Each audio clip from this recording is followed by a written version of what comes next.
ಸ್ನೇಹಿತರೆ, ನಿಮಗೂ ಕೂಡ ಈ ರೀತಿ ಬಿಳಿ ಕೂದಲ ಸಮಸ್ಯೆ ಕಾಡ್ತಾ ಇದೆ, ನಮ್ಮ ತಲೆಯಲ್ಲಿ ಜಾಸ್ತಿನೇ ಬಿಳಿ ಕೂದಲು ಆಗ್ತಾರೆ, ಈ ರೀತಿಯಾಗಿ ಫಾಲೋ ಮಾಡಿದ್ರೆ ನಿಮ್ಮ ಬಿಳಿ ಕೂದಲ ಸಮಸ್ಯೆ ಖಂಡಿತವಾಗಿ ನಿವಾರಣೆ ಆಗುತ್ತೆ. ಹಾಗಾದರೆ ಸ್ನೇಹಿತರೆ, ಏನು ಮಾಡಬೇಕಂದ್ರೆ, ಒಂದು ಕಬ್ಬಿಣದ ಕಡೆಯನ್ನು ಇವಾಗ ಆಲ್ರೆಡಿ ಸ್ಟವ್ ಮೇಲೆ ಇಟ್ಕೊಂಡಿದ್ದೀನಿ ಬಿಸಿ ಮಾಡೋದಕ್ಕೆ. ಈಗ ಕಬ್ಬಿಣದ ಕಡೆಯಲ್ಲಿ ನಾವು ಎಷ್ಟು ನ್ಯಾಚುರಲಾಗಿ ಬಣ್ಣ ರೆಡಿ ಮಾಡ್ಕೊಳ್ತೀವಿ, ಹಾಗೆ ನಮ್ಮ ಕೂದಲಿಗೆ ನ್ಯಾಚುರಲಾಗಿ ಕೂಡ ಬಣ್ಣ ಕೊಡ್ತಾ ಹೋಗುತ್ತೆ. ಅದಕ್ಕೋಸ್ಕರ ಯಾವಾಗಲೂ ಕೂಡ ಕಬ್ಬಿಣದ ಬಾಣಲಿ ಖಂಡಿತವಾಗಿ ಯೂಸ್ ಮಾಡ್ಬೋದು.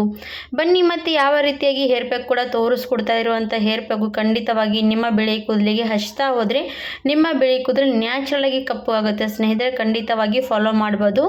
ಇವಾಗ ಇದಕ್ಕೆ ಒಂದು ಅರ್ಧ ಲೋಟದಷ್ಟು ನೀರು ಹಾಕಿದ್ದೀನಿ. ನೀರು ಸ್ವಲ್ಪ ಉಗುರು ಬೆಚ್ಚಗಾಗಬೇಕು, ಅಲ್ಲಿವರೆಗೂ ಸ್ವಲ್ಪ ಉಗುರು ಬೆಚ್ಚಗಾಗ್ತಾ ಇರಲಿ ನೀರು ಉಗುರು ಬೆಚ್ಚಗೆ ಕಾಯ್ತಾ ಇರುವಾಗ ಅದಕ್ಕೆ ಸ್ವಲ್ಪ ಕೊತ್ತಂಬರಿ ಸೊಪ್ಪು. ಸ್ನೇಹಿತರೆ, ಕೊತ್ತಂಬರಿ ಸೊಪ್ಪು ಕೂಡ ನಮ್ಮ ಕೂದಲಿಗೆ ಒಂದು ಶಕ್ತಿ ಕೊಡುತ್ತೆ. ಅದಕ್ಕೋಸ್ಕರ ನಾನು ಸ್ವಲ್ಪ ಕೊತ್ತಂಬರಿ ಸೊಪ್ಪು ಹಾಕ್ತಾ ಇದ್ದೀನಿ. ನೋಡಿ, ಕೊತ್ತಂಬರಿ ಸೊಪ್ಪು ಹಾಕಿದ್ದೀನಿ. ಇನ್ನೂ ಕೊಡುವ ಸ್ವಲ್ಪ ನೀರು ಕಡಿಮೆ ಬಿದ್ದರೆ ಇನ್ನೊಂದು ಸ್ವಲ್ಪ ನೀರು ಹಾಕ್ಬೋದು. ನಿಮ್ಮ ಕೂದಲಿಗೆ ಎಷ್ಟು ಮೆಹಂದಿ ಬೇಕಾಗುತ್ತೆ ಅಷ್ಟು ನೀವು ಮೆಹಂದಿ ನ್ಯಾಚುರಲಾಗಿ ಕಲಿಸ್ಕೋಬೇಕಾಗತ್ತೆ. ಹಾಗಾಗಿ ನಿಮಗೆ ಕಡಿಮೆ ಇದೆ ಅಂದರೆ ಕಡಿಮೆ ಕಲಿಸ್ಕೊಳ್ಳಿ, ಕೂದಲು ಜಾಸ್ತಿ ಇದೆ ಜಾಸ್ತಿ ಹಾಕಬೇಕು. ಇವಾಗ ನೋಡಿ, ಕೊತ್ತಂಬರಿ ಸೊಪ್ಪು ಹಾಕಿದ್ದೀನಿ. ಅದ್ರ ಜೊತೆಗೆ ಸ್ವಲ್ಪ ಮೆಹಂದಿ ಎಲೆಗಳು ಫ್ರೆಶ್ ಆಗಿದ್ದರೆ ಹಾಕಿ, ಇಲ್ಲ ಒಣಗಿರೋದ್ರಂತೆ ಅದು ಕೂಡ ಹಾಕ್ಬೋದು. ಅದ್ರ ಜೊತೆಗೆ ನೋಡ್ತಾ ಇರ್ಬೋದು ಈರುಳ್ಳಿ ಸಪ್ಪೆ ಕೂಡ ನಮಗೆ ಯೂಸ್ಫುಲ್ ಆಗುತ್ತೆ. ನಮ್ಮ ಕೂದಲಿಗೆ ತುಂಬಾ ಗುಣಮಟ್ಟ ಶಕ್ತಿ ಕೊಡುವಂಥ ಈರುಳ್ಳಿ ಕೂಡ ಎರಡೂ ಕೂಡ ಚೆನ್ನಾಗಿ ವರ್ಕ್ ಮಾಡುತ್ತೆ. ನಮ್ಮ ಕೂದಲು ಬುಡದಿಂದ ಸ್ಟ್ರಾಂಗ್ ಮಾಡುತ್ತೆ, ಹಾಗೆ ನಮ್ಮ ಬಿಳಿ ಕೂದಲಿಗೆ ಅದು ಕೂಡ ಒಂದು ಬಣ್ಣ ಕೊಡುವಂಥ ಸಹಾಯ ಮಾಡುತ್ತೆ. ಅದಕ್ಕೋಸ್ಕರ ಈ ರೀತಿ ಹಾಕಿರುವಂಥದ್ದು. ಇವಾಗ ನೋಡಿ, ಚೆನ್ನಾಗಿ ನೀರಲ್ಲಿ ಕುದಿಸ್ತಾ ಇರುವಾಗ ನಮ್ಮ ನೀರಿನ ಕಲರ್ ಯಾವ ರೀತಿ ಚೇಂಜ್ ಆಗುತ್ತೆ ಅಂತ ನೋಡಿ. ಇವಾಗ ನೋಡಿ ಸ್ನೇಹಿತರೆ, ಕಬ್ಬಿಣದ ಕಡೆಯಲ್ಲಿ ಮಾಡ್ತಾ ಇದ್ರೆ ಅದು ಕಬ್ಬಿಣದ ಅಂಶ ಇದರಲ್ಲಿ ಎಲ್ಲನೂ ಕೂಡ ಬಿಟ್ಕೊಳ್ತಾ ಬರುತ್ತೆ. ಆವಾಗ ನಮ್ಮ ನೀರಿನ ಕಲರ್ ನೋಡಿ ಈ ಥರವಾಗಿ ಬಣ್ಣ ಬರುತ್ತೆ. ಹಾಗೆ ಬೇರೆ ಬೌಲಲ್ಲಿ ಮಾಡಿದ್ರೆ ಈ ಥರವಾಗಿ ಕಲರ್ ಬರೋದಿಲ್ಲ. ಖಂಡಿತವಾಗಿ ಯಾವಾಗಲೂ ಕೂಡ ಮಾಡೋದಿದ್ರೆ ಕಬ್ಬಿಣದ ಕಡೆಯಲ್ಲಿ ಖಂಡಿತವಾಗಿ ಫಾಲೋ ಮಾಡಿ, ಈ ವರ್ಕ್ ಆಗಿ ಆಗುತ್ತೆ. ಇವಾಗ ನೋಡ್ತಾ ಇರ್ಬೋದು ನೀರೆಲ್ಲ ಕೂಡ ಕುದ್ದು ಎಷ್ಟು ಸ್ವಲ್ಪ ಆಗ್ತಾ ಇರುವಂಥದ್ದು. ಇನ್ನೂ ಕೂಡ ನೋಡ್ತಾನೆ ಇರಿ. ಎಷ್ಟು ನೀರು ಕಡಿಮೆ ಕ್ವಾಂಟಿಟಿಲಿ ಆದಾಗ ನಾನು ಏನು ಮಾಡ್ತೀನಿ ಅಂದರೆ ಎಲ್ಲನೂ ಕೂಡ ನೀರು ಸೋದಿಸ್ಕೊಂಡು ತೊಗೋಬೇಕಾಗತ್ತೆ. ನಾನು ಇವಾಗ ಪೂರ್ತಿ ನೀರಲ್ಲಿ ಚೆನ್ನಾಗಿ ಎಲ್ಲನೂ ಕೂಡ ರಸ ಬಿಟ್ಕೊಂಡಿರೋಂಥದ್ದು. ಇವಾಗ ಇದು ನೀರು ಸ್ಟಾಪ್ ಮಾಡಬೇಕು. ಸ್ಟವ್ ಆಫ್ ಮಾಡಿಕೊಂಡು ನಾನು ಇವಾಗ ಇದು ನೀರೆಲ್ಲನೂ ಕೂಡ ಸ್ವಲ್ಪ ಹೊತ್ತು ತಣ್ಣಗಾದಕ್ಕೆ ಬಿಡಿ. ತಣ್ಣಗಾದ್ಮೇಲೆ ನಾನು ಸೋದಿಸ್ಬಿಡ್ತೀನಿ. ಸೋದಿಸಿದ ಮೇಲೆ ನಾವು ಯಾವ ರೀತಿಯಾಗಿ ಹೇರ್ ಪ್ಯಾಕಿಗೆ ವರ್ಕ್ ಮಾಡ್ಕೋಬೇಕಂದ್ರೆ ನಾವು ತೋರಿಸ್ಕೊಡ್ತೀನಿ ನೋಡಿ. ಇವಾಗ ಈ ನೀರನ್ನು ಪೂರ್ತಿಯಾಗಿ ನಾನು ಸೋದಿಸ್ತಾ ಇರುವಂಥದ್ದು ನೋಡಿ. ನೀರು ಯಾವ ರೀತಿಯಾಗಿ ಕಲರ್ ಚೇಂಜ್ ಆಗಿರುವಂಥದ್ದು. ಈ ಥರವಾಗಿ ನಮ್ಮ ನೀರಿಗೆ ಒಂದು ಗುಣಮಟ್ಟ ಶಕ್ತಿ ಬಂದಿರುತ್ತೆ ಇದರಲ್ಲಿ. ಈ ನೀರನ್ನು ಮತ್ತೆ ನಮ್ಮ ತಲೆಗೆ ಬಿಳಿ ಕೂದಲಿಗೆ ವರ್ಕ್ ಮಾಡೋ ರೀತಿ ಹಚ್ಕೋಬೇಕಂದ್ರೆ ಅದು ಯಾವ ರೀತಿ ಅಂತ ಹೇಳ್ತೀನಿ ನೋಡಿ. ಪೂರ್ತಿ ವಿಡಿಯೋ ನೋಡಿ, ಸ್ಕಿಪ್ ಮಾಡದೆ ನೋಡಿದ್ರೆ ನಿಮಗೂ ಕೂಡ ಯೂಸ್ ಆಗುತ್ತೆ ಸ್ನೇಹಿತರೆ.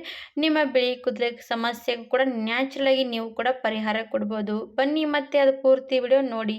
ಇವಾಗ ನೋಡಿ, ನೀರು ಸೋದಿಸ್ಕೊಂಡು ತೊಗೊಂಡಿದ್ದೀನಿ. ಮತ್ತೆ ಅದೇ ಕಬ್ಬಿಣದ ಕಡೆ ನಾನು ಎಲ್ಲನೂ ಕೂಡ ಕ್ಲೀನಾಗಿ ತೊಳ್ಕೊಂಡು ಬಂದೆ. ಅದರಲ್ಲಿ ನಾನು ಇವಾಗ ಸೋದಿಸಿರುವಂಥ ನೀರು ಹಾಕ್ತಾಯಿದ್ದೀನಿ. ಮತ್ತು ನೀರು ಸಣ್ಣ ಉರಿಯಲ್ಲಿ ಇಟ್ಕೋಬೇಕು. ಸಣ್ಣ ಉರಿಯಲ್ಲಿ ನೀರು ಇಟ್ಕೊಂಡು ನಾನು ಇವಾಗ ಏನು ಮಾಡ್ತೀನಿ ಅಂದರೆ ಸ್ನೇಹಿತರೆ, ದಾಸವಾಳದ ಹೂವಿನ ಪೌಡ್ರ್ ನೋಡಿ, ನಿಮ್ಮ ಹತ್ರ ಇದ್ದರೆ ಫ್ರೆಶ್ ಆಗಿದ್ದರೆ ದಾಸವಾಳದ ಹೂವು ಇದರಲ್ಲಿ ಹಾಕಿಬಿಡಬೇಕು. ಇಲ್ಲ ಅಂದರೆ ಈ ರೀತಿ ದಾಸವಾಳದ ಹೂವಿನ ಪೌಡ್ರ್ ಆನ್ಲೈನಲ್ಲಿ ಸಿಗುತ್ತೆ. ಬೇಕಾದರೆ ನಿಮಗೆ ಕೆಳಗಡೆ ಲಿಂಕ್ ಕೊಟ್ಟಿರ್ತೀನಿ, ನೀವು ಹೋಗಿ ಅಲ್ಲಿ ಕ್ಲಿಕ್ ಮಾಡ್ಬೋದು. ನಿಮಗೂ ಕೂಡ ಬೇಕಾದರೆ ತೊಗೋಬೋದು. ಹಾಗಾದರೆ ಸ್ನೇಹಿತರೆ ನೋಡಿ, ನಾನು ದಾಸವಾಳದ ಹೂವಿನ ಪುಡಿ 1 ಸ್ಪೂನಷ್ಟು ಹಾಕಿದ್ದೀನಿ. ಹಾಕಿ ಚೆನ್ನಾಗಿ ಕುದಿಸ್ತಾ ಇರಬೇಕು. ನೋಡ್ತಾ ಇರ್ಬೋದು ನೀರಿಗೆ ಯಾವ ರೀತಿ ಕಲರ್ ಅದು ಕೂಡ ಚೇಂಜ್ ಆಗ್ತಾ ಇರೋವಂಥದ್ದು. ಅದರ ಜೊತೆಗೆ ಸ್ನೇಹಿತರೆ, ನೆಲ್ಲಿಕಾಯಿ ಮೆಹಂದಿ ಪುಡಿ ಕೂಡ ಹಾಕ್ತಾ ಇರೋಂಥದ್ದು, ಅಂದರೆ ಆವಲ ಮೆಹಂದಿ ಪೌಡ್ರ್, ಅದು ಕೂಡ 1 ಇಲ್ಲಾಂದರೆ 2 ಸ್ಪೂನಷ್ಟು ಹಾಕಬೇಕು.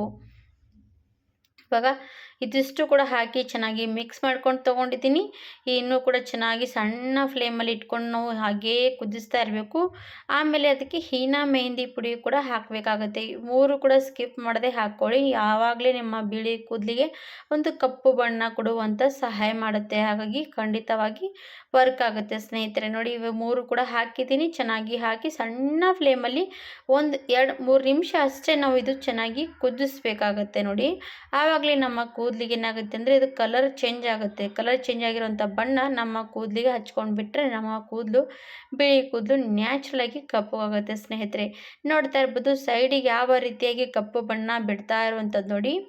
ಆವಾಗ ಫಸ್ಟಿಗೆ ನೀರು ಕುದಿಸಿರ್ತೀವಲ್ಲ, ಅದು ನೀರೆಲ್ಲ ಕೂಡ ಈ ಮೆಹಂದಿಯಲ್ಲಿ ಎಲ್ಲನೂ ಕೂಡ ಮಿಕ್ಸ್ ಆಗುತ್ತೆ. ಆವಾಗ ನಮ್ಮ ಕೂದಲಿಗೆ ಇದು ಬಣ್ಣ ರೆಡಿ ಆಗುತ್ತೆ ನೋಡಿ. ಈ ಥರವಾಗಿ ನಾವು ನ್ಯಾಚುರಲಾಗಿ ಹೇರ್ ಪ್ಯಾಕ್ ರೆಡಿ ಮಾಡಿ ಯೂಸ್ ಮಾಡ್ತಾ ಇದ್ರೆ ಸ್ನೇಹಿತರೆ ಯಾವುದೇ ಸೈಡ್ ಎಫೆಕ್ಟ್ ಆಗಲ್ಲ. ನಮ್ಮ ಕೂದಲು ಕೂಡ ಚೆನ್ನಾಗಿರುತ್ತೆ ಸ್ನೇಹಿತರೆ. ಖಂಡಿತವಾಗಿ ಬಳಸಿ. ಇದು 1 ಗಂಟೆ 2 ಗಂಟೆಗಳ ಕಾಲ ರೆಸ್ಟ್ ಮಾಡೋದಕ್ಕೆ ಇಡಬೇಕು. 1 ಗಂಟೆ 2 ಗಂಟೆಗಳ ಕಾಲ ರೆಸ್ಟ್ ಮಾಡೋದಕ್ಕೆ ಇಟ್ವಿ ಅಂದರೆ ತುಂಬಾ ಜಾಸ್ತಿ ಕಲರ್ ಬರುತ್ತೆ ನೋಡಿ.